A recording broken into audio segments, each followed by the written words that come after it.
My first encounter with the flute was at the Canmore Folk Festival, where there's a maker of fine bamboo flutes who goes there every year, and he picks up kind of a gaggle of small children and teaches them to make their first sound.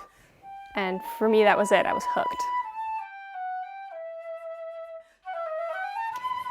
For a long time growing up, I didn't realize that music was a career. I thought music was just what you did. So I thought I was going to be a writer forever. And then I reached high school and I studied with a teacher who pushed me to get serious, and I realized that this was something I could be paid to do. And it had never even occurred to me that someone might pay me to do something I loved so much. And that was when I knew I was 14 or 15, and I knew that this was what I was going to do for the rest of my life.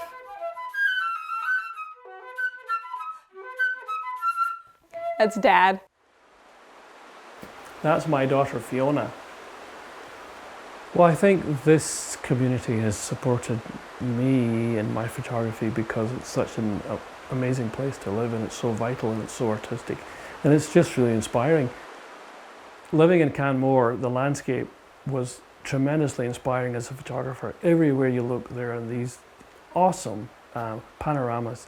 But after a short time, I just found myself being drawn into a kind of inner landscape, and that's where my portraiture work, it emerged from that. Well, I think the portraiture work was inspired by the amazing collection of people that we have in Canmore. So in the two exhibitions, Changes and Faces, we had people like Barry Blanchard, who's a really famous alpinist.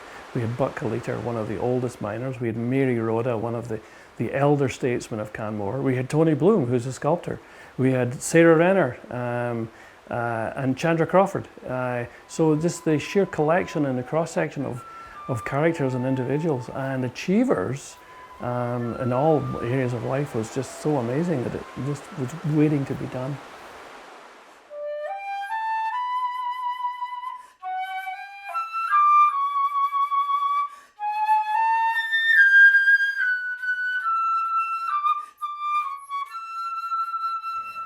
My favorite part about making a sound on the flute versus any other instrument is that it's so visceral, it's so physical.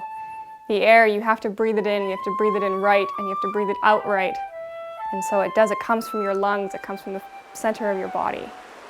Well, creatively, I'm actually moving more into filmmaking, which I've been interested in for some time.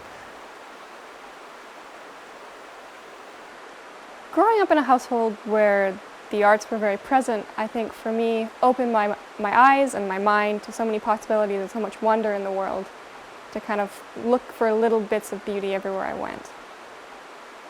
I want to be able to perform, I want to be able to feed myself while doing what I love and sharing that with people. I love playing music with groups, and I love playing solo. I love it so much that I'm just so pleased to be able to do it. I think it's wonderful for people to pursue their passion, and I've always encouraged Fiona to do that. I think that music seems to be her thing, and it's more important that you pursue your passion than do something just to make money.